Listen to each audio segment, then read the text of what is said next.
कभी कभी इतिहास चुपचाप सांस लेता है और एक चेहरा अपने भीतर छुपा लेता है 1000 साल पुराना रहस्य।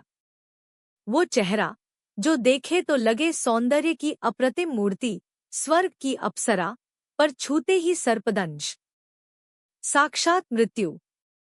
कुछ जहर सांप में होता है, कुछ इंसानों में, और कुछ जहर सुंदर आवरण में छुपा हुआ होता है। जिसे विष ही विशेष बनाए उसे विषकन्या कहते हैं। जी हाँ, आज हम विषकन्याओं के विषय में बात कर रहे हैं।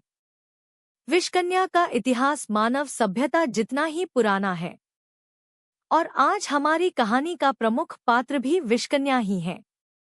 तो आइए कहानी की ओर रुख करते हैं। रहस्य, रोमांच, शास्त्र, न्याय और सनातन संस्कृति से ओतप्रोत इस प्रस्तुति में अंत तक जुड़े रहिएगा।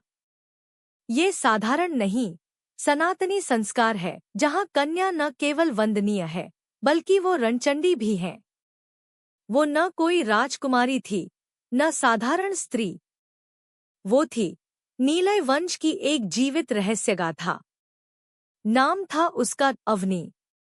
उसका बचपन आम नहीं था, क्योंकि वो बनी थी खास काम के लिए। बचपन में ही उसे एक गुप्त संस्था द्वारा चुना गया था, नीलय वंश, जो विषकन्याओं की परंपरा को आज भी जीवित रखता है, पर राष्ट्र रक्षा के उद्देश्य से।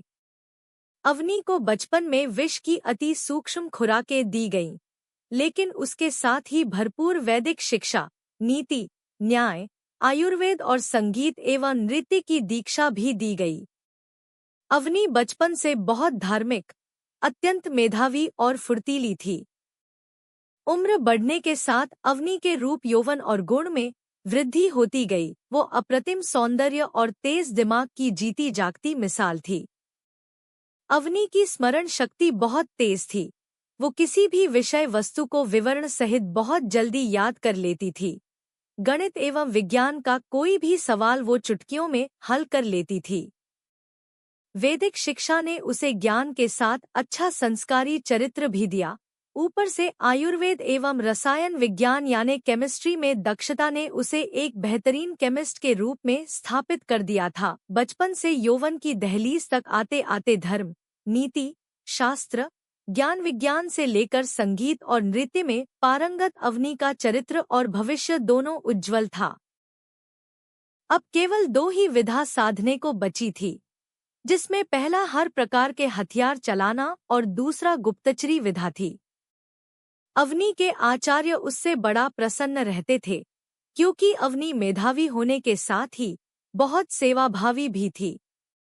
अवनी के आयुर्विज्ञान के शिक्षक नहीं चाहते थे कि अवनी गुप्तचरी विधा सीखे, क्योंकि उसमें बड़ा प्रपंच करना पड़ता है, जो कि अवनी के मूल स्वभाव के विपरीत था।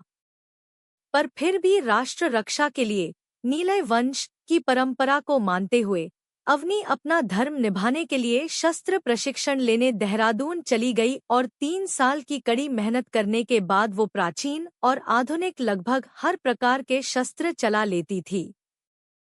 अब बस गुप्तचरी विद्या को सीखने के लिए उससे पुनः अपने गुरुकुल आना पड़ा। गुरुकुल में आने के बाद आचार्यों ने उसके स्वभाव में कई नए गुण देखे, जैसे सतर्कता, दृश्य एवं ध्वनि के प्रति संवेदनशीलता, साथ ही एक जगह एक आसन पर बिना हिले ढूले घंटों बैठे रहना।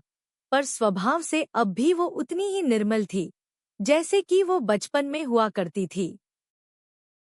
आचार्य उसे राजनीति और गुप्तचरी विधा का अभ्यास करवाने लगे और अगले 2 वर्षों में अपने 120 सहयोगी सहपाठियों के साथ अवनी इस विधा में पारंगत हो गई। अब वो दिन भी आया जब अवनी को गुरुकुल से स्नातक की पदवी प्राप्त होनी थी और गुरुदक्षिणा देना था। अवनी गुरुओं के सामने विनीत भाव से प्रार्थना की। अवनी की मेधा और सेवा भाव से गुरुजन पहले से ही परिचित थे। अतएव शिक्षा गुरुओं के समूह ने उसे गुरुदक्षिणा के रूप में अपने राष्ट्र में उच्च पदासीन भ्रष्ट नेता एवं देशद्रोहियों के समूल नाश का वचन मांगा और इस मुहिम में गुरुकुल की ओर से व्यक्ति, साधन, तकनीक, संचार सुविधा और स्वास्थ्य सेवा देने का प्रस्ताव भी दिया। इसके साथ ही अपनी अगली मुहिम के विषय में भी विवरण दिया। गुरुदक्षिणा और मुहिम की शर्तों को अवनी ने सहर्ष स्वीकार किया। अगले दिन अवनी के लिए दिल्ली की टिकट बुक थी। टिकट पर अब अवनी का नाम दिव्या मेहता लिखा था। फर्स्ट क्लास एसी ट्रेन की खिड़की से अवनी अपने गांव और शहर से होते हुए नई मुहिम पर निकल चुकी थी। इससे आगे की कहानी पर अगले भाग में चर्चा होगी। जुड़े रहें चैतन्य भारत यूट्यूब चैनल से।